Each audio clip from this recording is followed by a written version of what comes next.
세부 경제 협력에 대한 기대가 커지면서 자원개발 공기업도 과거 사업을 남북 협력이 얼마나 진행되는지, 앞으로 할 수 있는 분야가 무엇인지 등을 예비조사 차원에서 점검했다고 말했습니다. 산업부는 앞으로 경협을 본격적으로 추진할 역사학계의 아이돌로 아주 유명하신 분 모셨습니다. 여러분 큰 박수로 맞아주십시오. 심용환 선생님이십니다. 선생님 어서 오시죠. 반갑습니다. 네, 안녕하세요. 네, 안녕하세요. 심용환입니다. 식당과 술집 근로자 가운데 상용 근로자는 7년 3개월 만에 감소세로 돌아섰지만 임시 일용직은 늘어난 것으로 나타났습니다. 통계청 자료를 보면 음식점 및 주점업에 종사하는 상용 근로자는 올해 1분기 지난해 동기보다 1,500. 사실은 이제 되게 단순한 얘기지만 3.1운동이라는 것이 이 100만 명이 넘는 민족의 의기가 드러났던 순간이라면 그것이 비로소 대한민국 임시정부라고 하는 물리적인 실체가 되었다라는 거죠.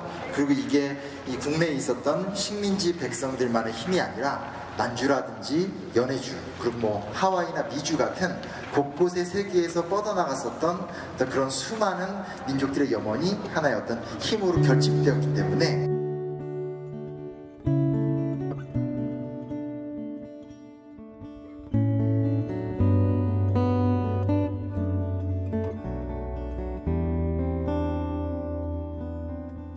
목사님의 어떤 청춘, 그리고 목사님이 사셨던 길을 이제 사실 목사님 직접 가시면 좋은데 제가 대신 가는 거거든요. 근데 가서 잘 보고 오고 진심으로 드리는 말씀입니다. 좀 많이 늦었지만 뵈서 너무 그랬을 시간 그랬을 거네. 네. 내가 다시 살을 것 같아. 네, 감사합니다. 이름이 뭐지? 심용환이요. 신용관. 네.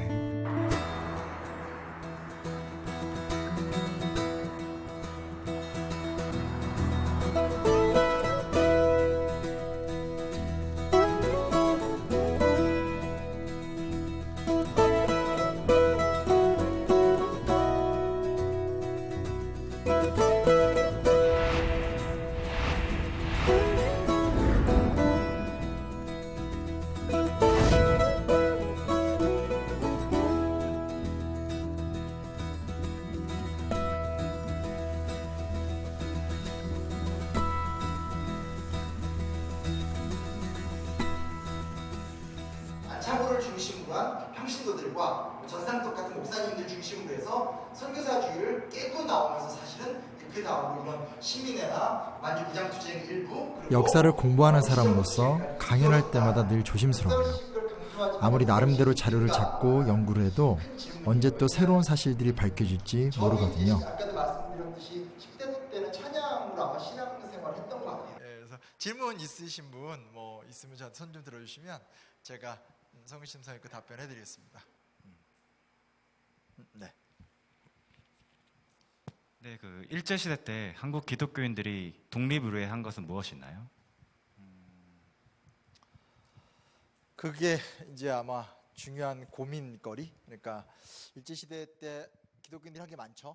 그리고 우리는 주로 좋은 영광. 일제 강점기에 기독교인들이 독립을 위해 뭘 했냐고. 청년들은 모르지. 그때 북한도에서 어떤 일들이 벌어졌는지 모를 거야.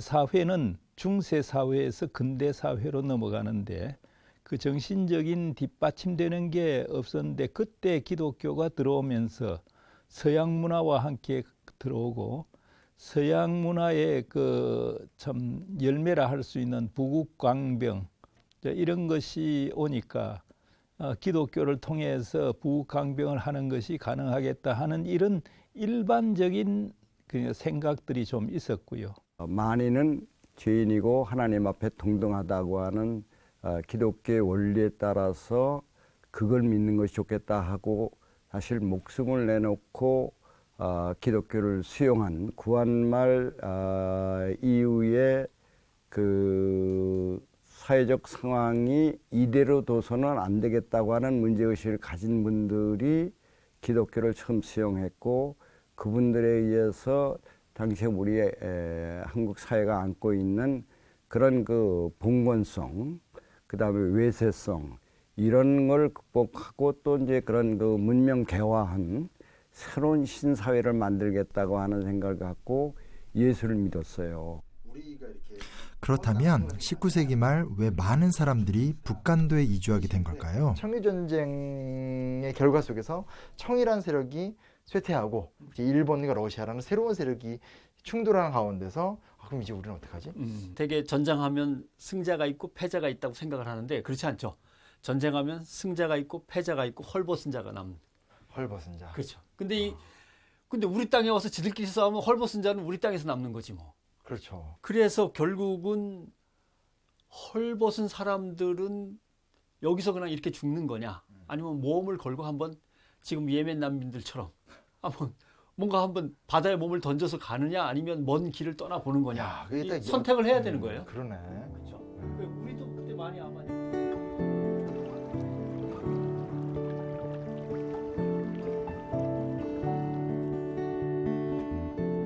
그분들이 북간도로 가게 된 건 두 가지 이유죠. 하나는 경제적인 이유고 두 번째는 정치적인 이유죠.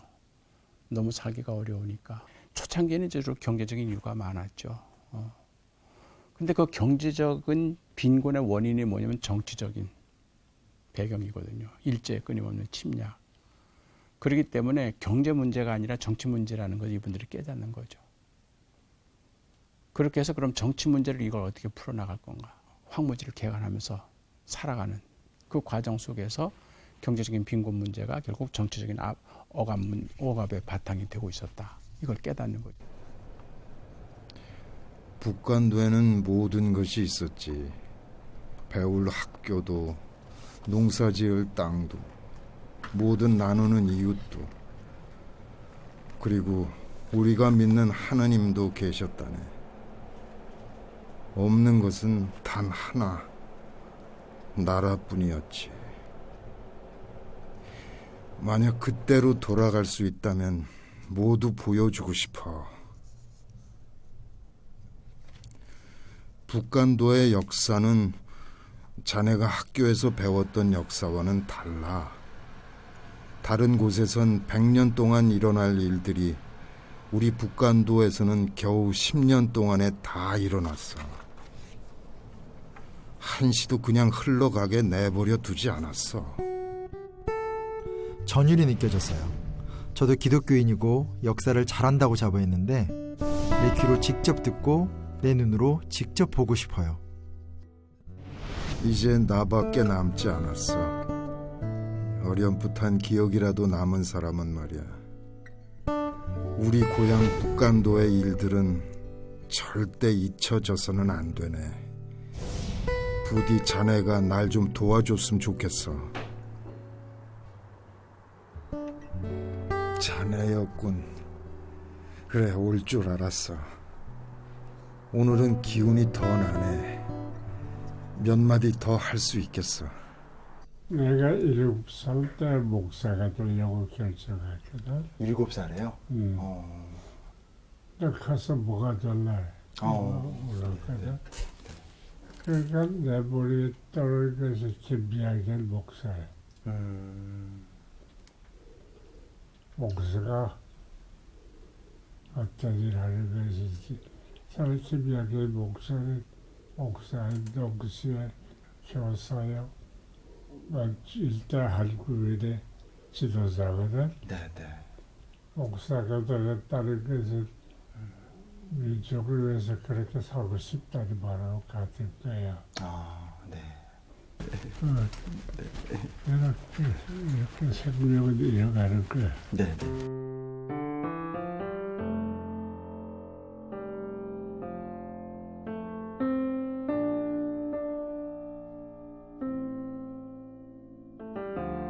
삶의 보람차게. 네, 알겠습니다. 진짜로. 네, 선생님 쉬세요.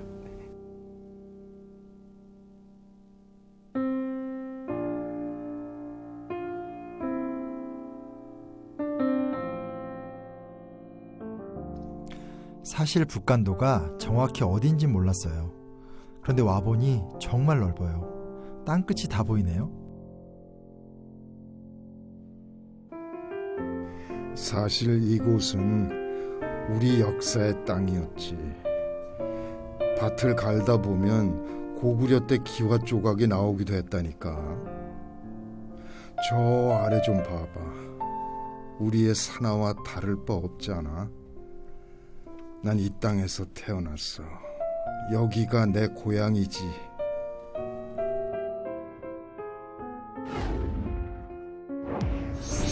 사실 북간도는 멀지 않죠. 맞아. 통일만 된다면 한달음이지.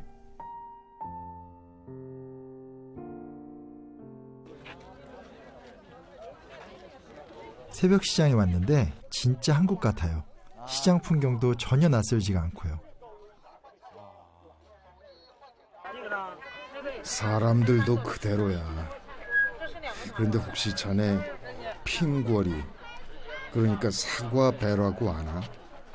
배 모양이지만 사과 맛이 나는 과일이야. 이거 뭐야? 이거 처음 보는데? 진짜 배 같은데 사과 맛이 났어요. 이거 처음 보네. 예.谢谢. 중국인이면서도 우리 민족인 중국 조선족을 상징한다네. 지금은 비록 국적은 바뀌었지만 변하지 않는 것이 있었지. 그것은 바로 우리가 받아들인 신앙이었어. 주님의 복음 말이야. 와, 중국에서 이렇게 큰 교회를 볼 줄 몰랐어요.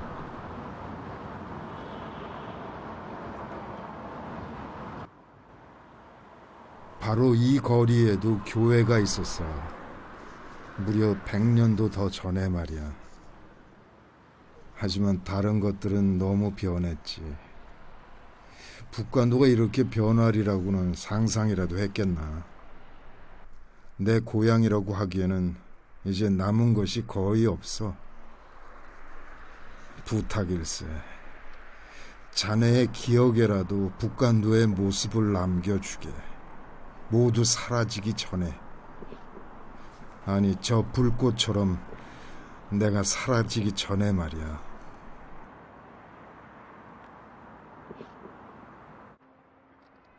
많이 담아갈게요. 저 역시 알고 싶었어요. 역사의 힘이 뭉쳐진 북간도에서 벌어진 일들 말이에요.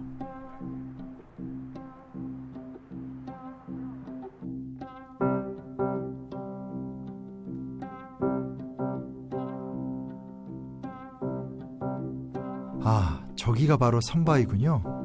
그래, 저 선바위가 내려다보는 여기가 바로 북간도 한인의 역사가 시작된 명동촌이야.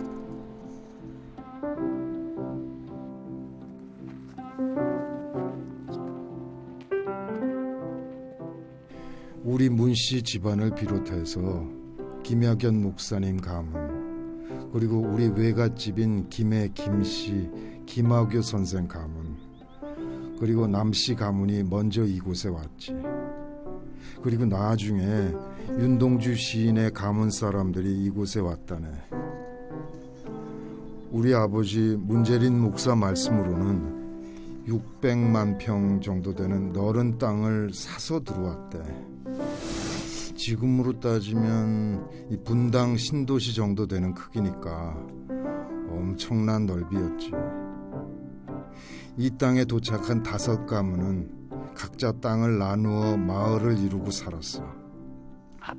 훨씬 전에 이제 민족운동을 할 새로운 터전을, 영토를 마련해야 되겠다라고 해서 북간도에 이제 그 장제 마을이라고 하는 이제 명동촌을 건설하게 되는데, 그때 이제 지도자들은 대개 애국 계몽 운동을 전개했던 한경도 지역에 그런 그 계열의 사람들이 이제 모여가지고 북간도에 가가지고 중국 사람이 땅 가지고 있던 사람이 자기 땅을 보고 옛날에는 그렇게 뭐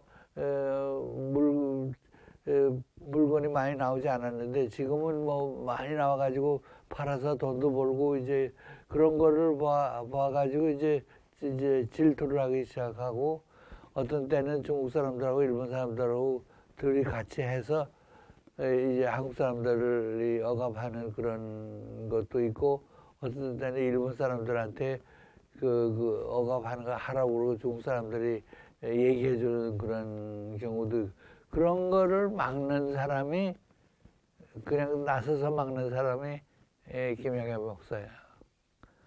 그러니까 저 사람들 중에 간도에 있는 우리나라 대통령이다. 원래 간도에서 나는 곡물은 밀, 콩, 옥수수가 대부분이었어. 땅에 물기를 내고 논을 만들어서 벼를 심기 시작한 것은 우리 조선 사람들이 처음이었지.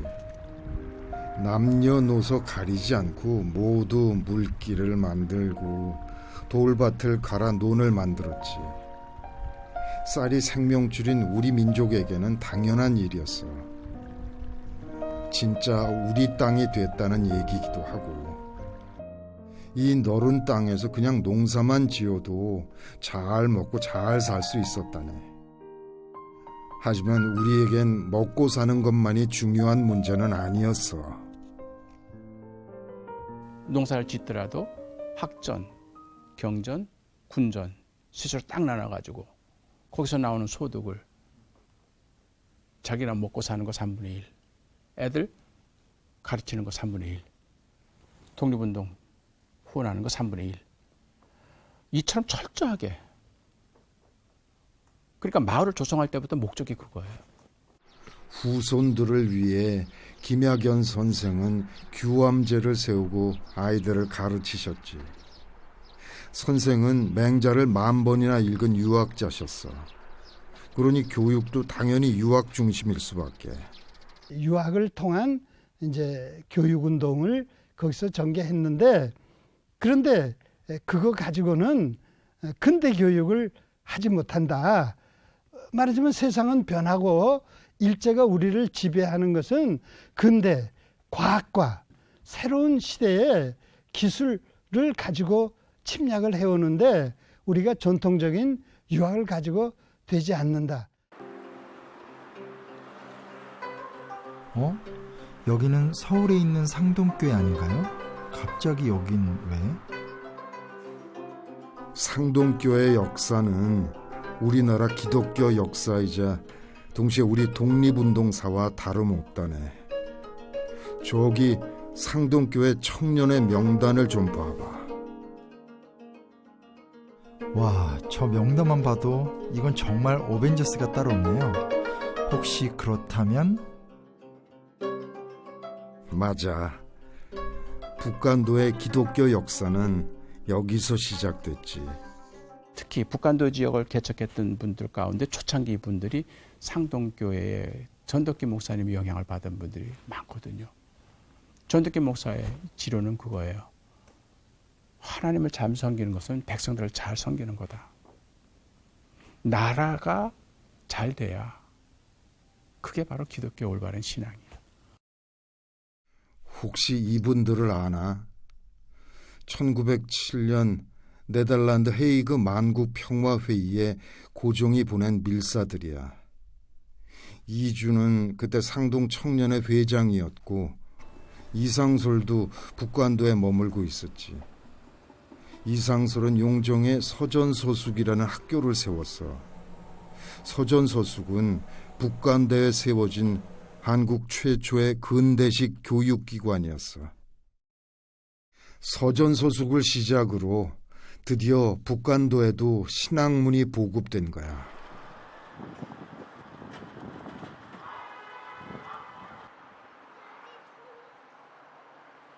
지금도 아이들을 가르치는 학교네요. 저기 설립자 이상설을 기리는 정자도 보이고요.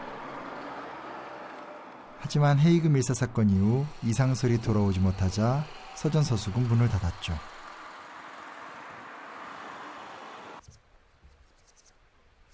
그때 김학연 선생이 그 뒤를 이어서 명동촌에 명동학교를 세웠어.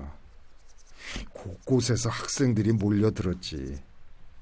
하지만 새 문물을 가르칠 선생님이 부족했다네.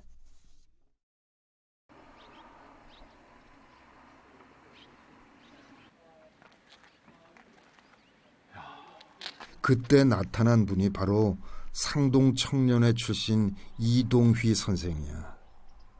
이미 국내에서 교육 활동으로 이름이 높았던 분이지. 그 이동희라고 하는 분이 북간도에 기독교를 전하고 교육운동을 하기 위해서 북간도 교육회라고 하는 것을 조직하게 되는데, 이 북간도 교육회에 말하자면 간도 선교를 책임 맡은 분이 정재면이라고 하는 이제 전도사였고, 처음엔 이동희 선생한테 부탁했겠죠. 그러나 이동희 선생이 뭐 계속 왔다 갔다 다니면서 운동해야 되니까, 그래서 이제 이동희 선생이 추천한 게 정재면 선생이죠. 그러니까 정재면 선생이 가가지고 단판을 짓는 거죠. 그러니까 내가 이곳에 와서 학교를 할 터인데 학교를 하는 조건이 있습니다. 반드시 학생들에게 예배를 드릴 수 있어야 되고 성경을 가르칠 수 있어야 됩니다. 어떤 이유에서 그 조선의 선비와 지식인들이 기독교와 예수 그리스도를 받아들인 걸까라고 할 때 나중에 뭐 그냥 풀리는 문제더라고. 왜냐하면 나라를 잃고 떠도는 백성들, 그 틈바구니에서 태어난 한 지식인으로서 또는 선지자로서 나라를 구할 수 있는 고민을 해보면 예수 그리스도의 모습은 너무나 뚜렷한 거예요. 저는 아무래도 역사적 공제에서인지 몰라도 그러니까 대안에 대한 목마름을 기독교가 해결해 줬던 게 포인트 같아요. 그러니까 조선왕조는 이제 대답이 없잖아요. 그리고 사실은 일제가 쳐들어서 망하기 이전에 임진왜란 이후부터 이제 나라가 병 들어가고 세도 정치 이후에도 병 들어가고 하면서 소위 말하는 완벽하게 이제 고인물, 썩은 물이 되어가는 왕조 속에서 유일하게 만날 수 있던 게 미국 선교사들이 보여주는 어떤 미국적 정신이자 기독교 정신 같은 것들이 이제 이 사람들 입장에서는 내가 예수를 믿으면 예수를 믿는 것과 더불어서 이런 새로운 정치 사회적 상상력을 얻을 수 있구나라는 게 사실 나눌 수가 없잖아요. 선지자들은 하나님의 뜻을 알려고도 고민했지만 실제로는 내 민족을 빨리 하나님으로부터 구원받아 마땅한 존재로 만드는 것이 급선무였거든. 그러니까 아마 지식인들은 또 그리스도를 받아들인 지식인들은 하나님의 뜻과 그리스도의 순환과 그다음에 내 백성과 내 백성의 민족의 살을 어디로 끌고 가야 되는가 하는 이 고민들을 이제 같이 했던 거죠. 이 결정이 우리 북간도의 운명을 한순간에 바꿔버렸다네. 얼마나 고민이 컸겠어요. 이분들이 대대로 신봉해왔던 유교, 그걸 포기한다는 게 얼마나 힘들겠어요. 저는 이 과정에서 그렇게 심각하게 고민하고 토론하고 논쟁을 해서 이분들이 개종을 결심했기 때문에 이게 진짜 백의 신앙이 되는 거예요. 껍데기가 아니죠. 유교가 갖고 있는 민족의식, 이것을 세계화시키면서 그 세계화시키면서 정의만 갖고 주장하고 체면과 신의만 주장하던데 사랑과 포용, 세계 동포주의를 갖고 이 명동학교의 성격을 기독교로 바꾸는 것이 정재면 선생님의 역할이었고, 그것이 복음을 통해서 김양근 선생이 복음을 받아들이고 명동학교가 기독교 학교가 됐고, 단지 민족의 독립만이 아니라 세계를 바라볼 수 있는 세계 꿈을 주었던 것이 기독교 복음의 나는 본질이었다고 생각합니다. 교회를 따라 서양 문물도 들어왔지. 하지만 우리 것도 절대 놓지 않았어. 우리가 소학교 다닐 때는 우리 민족학교를 다녔어요. 그러니까 한국말로 가르치고 한국말로 배우고, 그리고 우리가 싸움을 할 때도 한국 애가 한국 애하고 싸움 안 해요. 자, 싸움하면 이제 모여가지고 중국 애하고 한국 애들이 모여가지고 일본 애들 때릴 적은 있었지만, 그러한 그 민족성을 강조하는 그런 것, 또 거기서 이제 가장 정직하게 이게 살아나가는 것이 기독교인들이고 학교 옆에는 바로 교회가 섰어. 당연했지.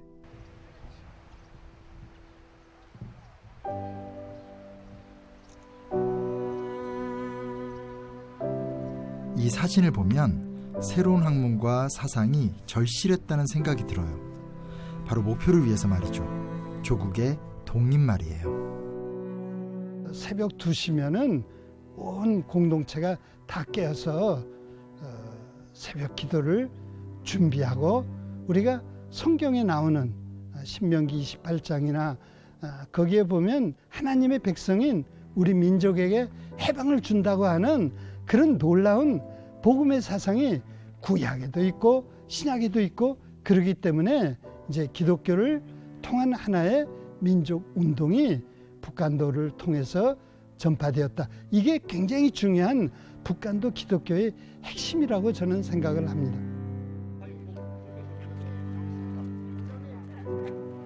지금의 명동교회, 100년 전 불같은 믿음은 기대하지 않았지만 이젠 그냥 관광지가 되었네요. 그래도 그동안 수많은 후손들의 노력으로 이만큼이라도 남은 거야. 지금은 우리나라 땅이 아니니 뭐든 좀 아쉬울 수밖에.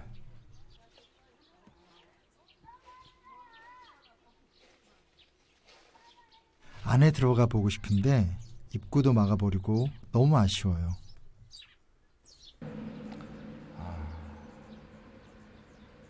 강대상밖에 없네.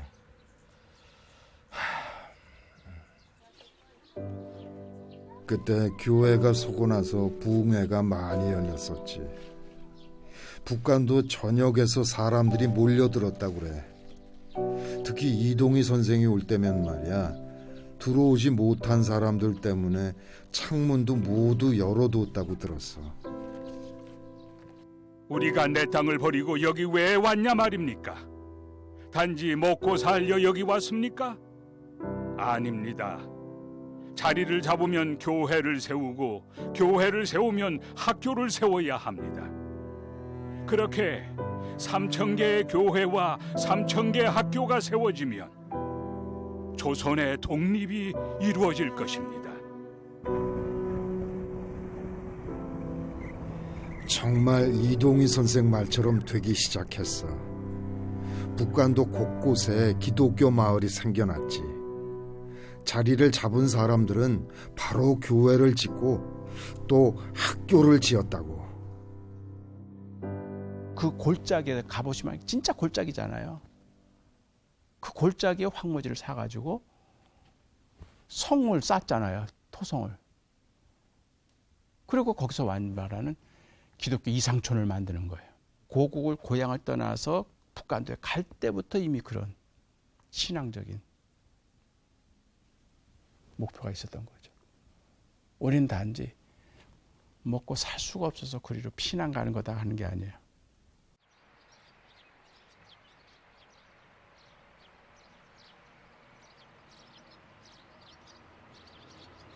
교회는 그럼 언제부터 다니신 거예요? 교회는 그저 우리 알 때 그저 이제 그냥 그저 대여섯 살 갖다라는 다녔겠는데 우리 낳기 전부터 다녔지. 그럼 그때는 그냥 이 동네 분들이 교회를 많이 다니셨을 때예요? 그때는 그저 옛날에는 새들 있잖아, 소가. 네네. 소 전화기 토요일 날에 색깔 다 빼다 전화기 저기 일요일 날 하려면 우티 잘 입고 거기서 논단 말 예배 보면. 예배 준비하는 네, 그렇게 그날에 하려는 거죠. 예배만 보고 잘 논단 말이야. 여기 원래 좀 기독교인들이 많은 마을이라고 제가 들었는데 네, 예. 어렸을 때는 대부분 교회를 많이 다니셨죠.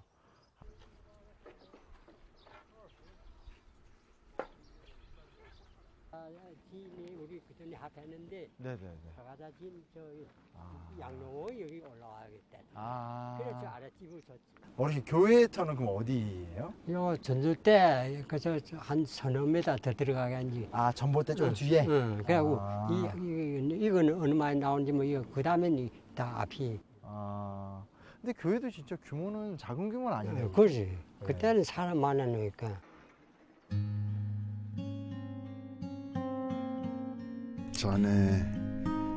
자네 눈에는 보일지 모르겠지만 난 사진 속 사람들의 얼굴에서 희망을 읽을 수 있었네. 신앙으로 조국을 반드시 찾을 수 있다는 그 희망 말이야.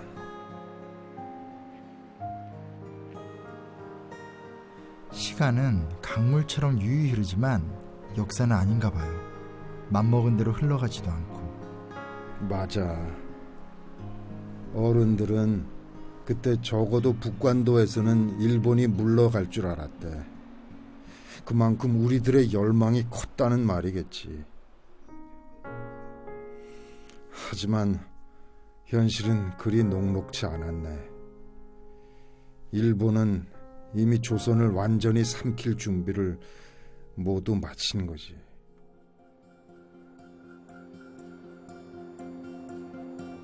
일본은 1907년 간도에 통가무 파출소를 설치했죠. 청나라는 이빨 빠진 호랑이라 뒷짐만 지고 바라보고 있었고요.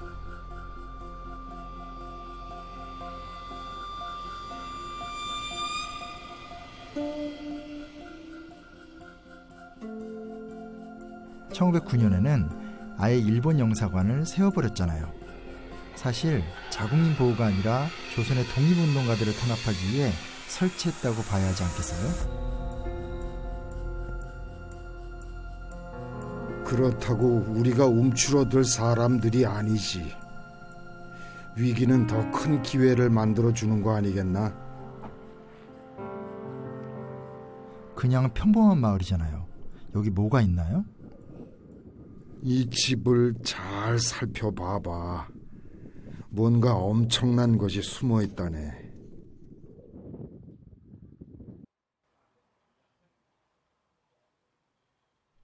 전형적인 함경도식 가옥이네요. 겨울에 날씨가 워낙 추우니까 남쪽처럼 대청마루가 있는 것도 아니고 집 밖으로 나오지 않고 집 안에서 모든 일을 할 수 있는 밭전자 구조로 되어 있는 집이죠.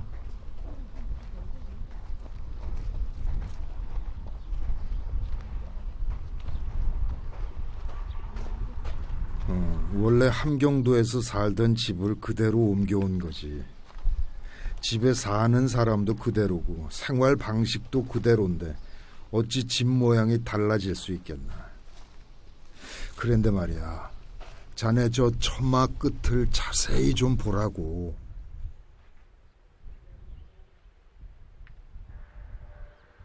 자, 봤나?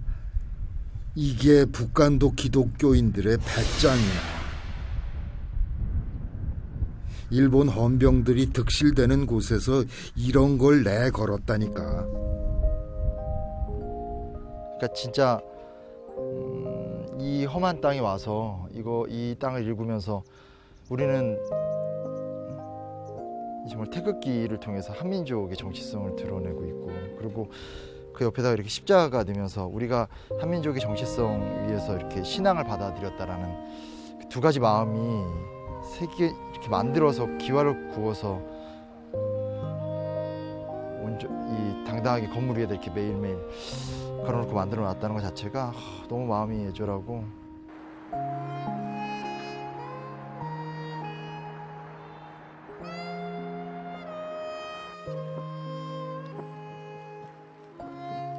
우리 북간도 한인들의 자치에 대한 열망은 처음 이주해온 때부터 시작됐어. 그렇지만 일본의 방해하고 중국의 견제로 그 일은 결코 쉽지 않았지. 드디어 간민교육회를 시작으로 1913년 간민회를 거쳐 훗날 대한국민회라는 독립운동단체로 변화 발전시켰지.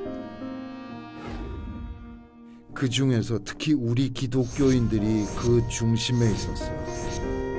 그 조직 자체가 교회를 중심으로 움직였거든. 간도 노회 밑에 시찰회가 있었다고 그러면 그 시찰 구역에 말하자면 국민의 오부 조직을 놓아가지고 했기 때문에 그 오지부가 어디에다 그 근거를 두었냐.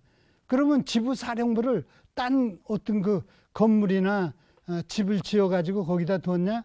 아니었어요. 그 지부사령부가 어디였습니까? 교회였어요. 교회뿐만 아니라 학교도 독립운동의 기지가 됐지. 군사교육 교재를 부탁하는 편지에 예수교 학교라고 당당하게 쓴 것도 좀 보게나. 사실은 북간도에 세워졌던 모든 학교, 정동학교, 명동학교, 창동학교, 또 장동학교, 뭐 이런 모든 학교는 일반적인 교육기관이었다기보다는 사관학교와 같은 성격을 가졌어요. 그걸 뭘 가지고 증명합니까? 하나는 그 학교에는 병식체조라고 하는, 말하자면 군사훈련을 체육 시간에 했습니다. 또 하나 중요한 것은 그 학교에서 음악이라고 하는 것을 가르쳤을 때 그 음악의 가장 중요한 것은 독립군가였어요. 또 거기에는 역사 교육이 굉장히 중요했기 때문에 역사를 독립운동사만 가르치는 게 아니라 월남망국사를 가르쳤어요. 이태리 혁명사를 가르쳤어요. 아메리카 혁명사를 가르쳤어요.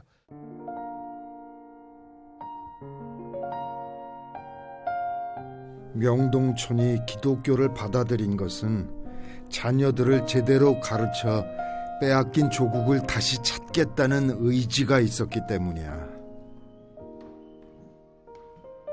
그리고 그 뜻대로 이곳 명동학교 출신 많은 분들이 우리가 아는 독립운동가로 성장하지.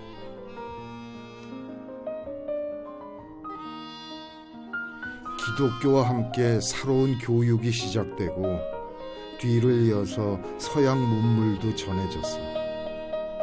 그와 함께 북간도에 많은 변화가 생겼다네. 이동희 선생의 영향으로 명동촌부터 여학교가 세워지기 시작했고 북간도 여성의 삶도 달라지기 시작했어. 우리 할머니, 어머니, 그리고 누이들의 삶 말이야. 일단 어떻게 그 사직기지란 그것도 없고 아무것도 없어요. 그 정재명 목사님네 이름 따라. 아, 정재명 목사님네 이름 따라. 아, 정신태 안전면 그럽니다. 그 사모님은 신면이고. 그래 이름. 그게 명동 이름이 신자가 많아. 학교는 전부 신자고. 학교에서 전부 신. 전교인들도 진짜 많아.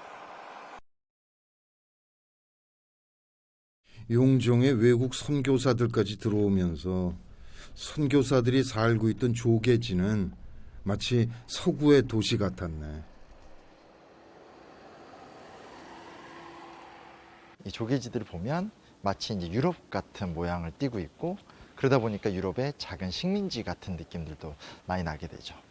말 그대로 유럽의 침략의 전초 기지이기도 했지만 또 반대편에선 서양 문물이 최초로 들어오는 곳이기도 했으니까 그 의미가 굉장히 중요하다고 할 수 있겠죠. 근데 흥미로운 게 뭐냐면 북간도의 룽징, 즉 용정에도 이런 조계지 같은 곳이 있었어요. 그곳이 바로 영국덕이라고 부르던 곳이었습니다.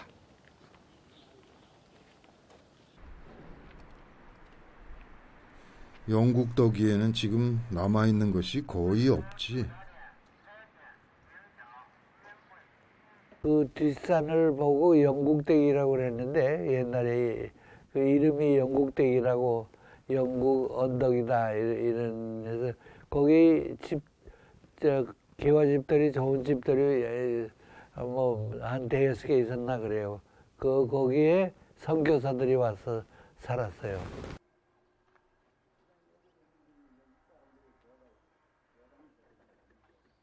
거기 지금 자네가 걸어가는 거기 바로 옆에 근대식 병원이 있었어. 북간도 최초의 근대식 병원, 제창병원 말일세.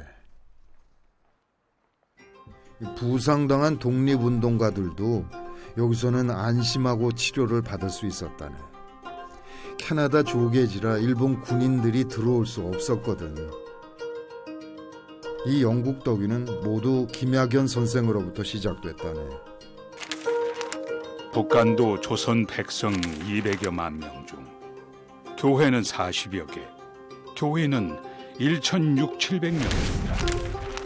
구역을 4개로 나누어 각각 목사와 남녀 전도인 한 사람씩 있어야 목자 잃은 어린 양 같은 백성을 구원할 수 있습니다. 그렇게 파견해 주시기를 바라고 기도합니다. 그러니까 김학연 선생의 청원으로 선교사들이 오면서 서양식 병원, 학교, 교회가 생기게 된 거야. 이렇게 용정은 새로운 힘을 갖게 됐다네. 1차 세계대전은 어느 지역에서 일어난 전쟁입니까? 유럽 지역이죠. 자, 그럼 5년 동안에 유럽에서 농업 생산이 있었습니까? 없었습니까? 그때 북간도 지역에 콩이 많이 생산이 돼요. 그게 유럽으로 수출돼 가지고 북간도 지역은 말하자면 세계전쟁 때문에 상당히 경제적으로 다들 넉넉하게 됐습니다.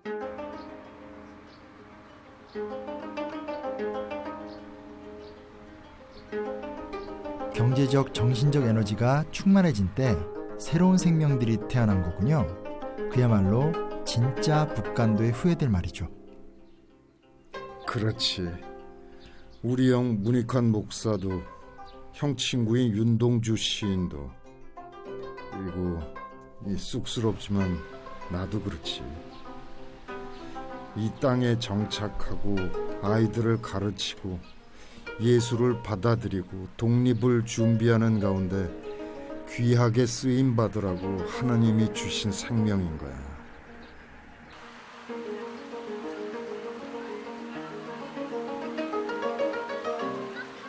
1910년대 국내는 북간도와 다르게 일제의 무단 통찰에서 숨조차 쉴 수 없었잖아요. 105인 사건만 봐도 특히 기독교에 대한 탄압이 너무나 심했어. 그래서 조용히 있었지. 하지만 죽은 게 아니었어. 비참하게 숨어서도 살아서 꿈틀거리며 조용히 준비를 하고 있었던 거야. 바로 자유롭게 태극기와 십자가를 들고 맑은 하늘 아래로 나다닐 수 있는 그 날을 말이지. 사실 1910년 강제합병이 이루어진 다음에 1919년까지 국내에서 민족운동은 전무입니다. 1911년에 105인 사건이 일어나서 철저하게 민족운동 세력들을 억압하고 탄압하고 억제했기 때문에 진짜 잠잠했어요. 일본으로서는 이제 드디어 한반도는 완전히 자기 땅이라고 생각한 거예요. 근데 그게 터져나간 거예요. 굉장히 충격이 큰 거죠. 포기할 수 없는 자주독립에 대한 의지, 그게 잠복했던 거예요. 가물었을 때는 시냇물이 지하로 흐르듯이 그걸 다시 되잖아요. 그 숨어있던 에너지를 폭발시킨 기폭제가 바로 고종황제의 장례식이었죠. 함께 모인 민중들의 열망은 자연스럽게 민족 대표들을 움직였고요. 민족 대표 33인 가운데서 16명이 기독교 대표입니다. 서울 외 지방에 가면 대부분이 이게 기독교 중심으로 일어나게 됩니다. 3월에서 5월까지 그 통계를 보니까 잡혀 들어온 사람을 조사하는데 22%가 기독교인이에요. 그리고 3월에서 그해 12월까지 그걸 조사하니까 그건 17%가 기독교인이에요. 당시에 기독교인 수가 20만 명을 조금 넘었습니다. 우리나라 인구가 1600만, 2000만 동포라 그랬지만 1600만 오갔습니다. 그러면 1600만의 20만 명이라 한다면 1.5% 내외입니다. 기독교인 수가 1.5% 내외인데 참여도는, 적극적으로 참여한 도는 17%에서 22%다 한다면은 기독교인의 참여도가 얼마나 크냐? 소금은 많은 게 맛이 아니거든요. 맛이 있느냐 없느냐 그게 중요한 거지. 그렇기 때문에 적을수록 거기에는 진짜 목숨을 내걸고, 아 이거는 네, 전생을 걸고도 한번 추구해 볼 만한 가치가 있는 종교다. 이런 사람들만 기독교 안에 남아 있는 거예요. 그렇기 때문에 30년이 되었던 그 시점에 3.1운동이 일어났을 때 기독교는 말 그대로 자기 에너지를 충분하게 발휘할 수가 있었던 거죠. 때를 잘 맞는 거예요. 그동안 백성들은 억눌려 왔지. 짓밟히고 찢기고. 이건 일제강점기 얘기뿐만이 아니야. 우리 역사에서 힘없고 선량한 백성이 언제 기지개 한번 마음 편하게 펴고 산 적이 있었나. 하지만 이땐 달랐어. 두 팔 벌리고 만세를 외쳤지.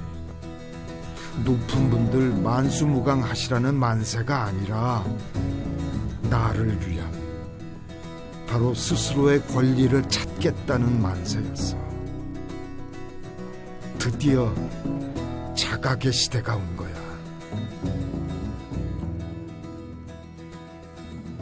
이분 민족 대표 3.3이 다 평민 출신이라는 겁니다. 그러니까 3.1운동의 결과로 그해 4월 달에 상해에서 대한민국이 생기지 않습니까? 그러니까 이제 과거의 제국의 시대에서 민국의 시대로 갔단 말이에요. 그러니까 주권 제민의 시대가 됐는데 그건 이미 민족 대표로 자임을 했던 그 33인도 종교인이지만은 그분들이 신분적으로 다 평민 출신이었어요.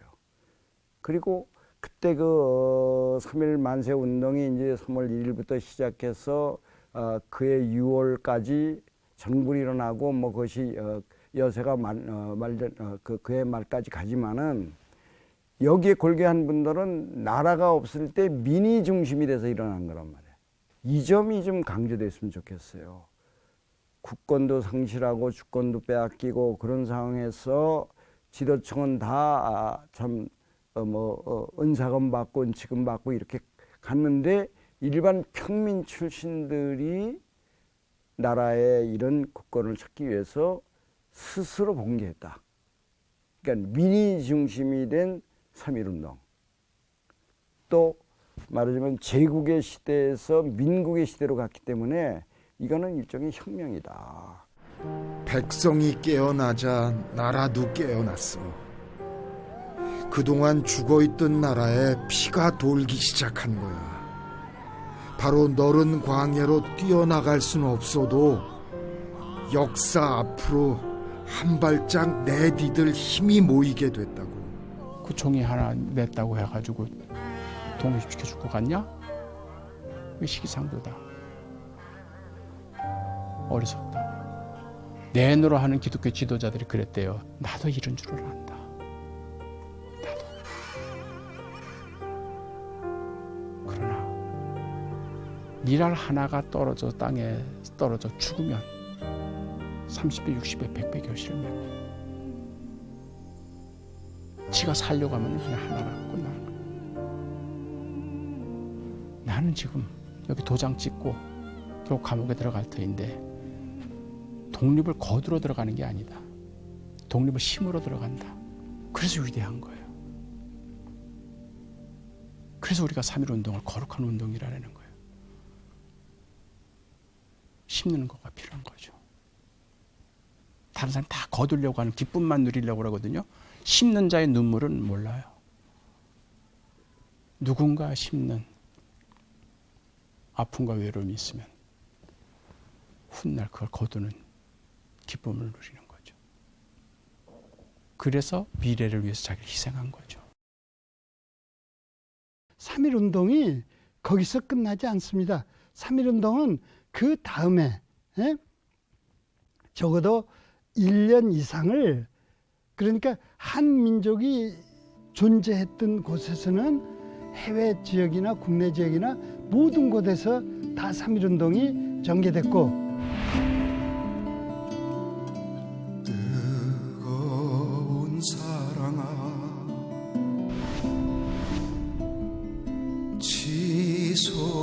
치솟아올라라. 10월 말 이곳에서 무고한 청장년 36명을 이중학살해서 불질러 버려 바람아 불어오너라 나는 너울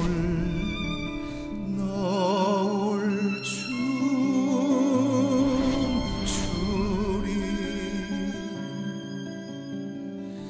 이온 땅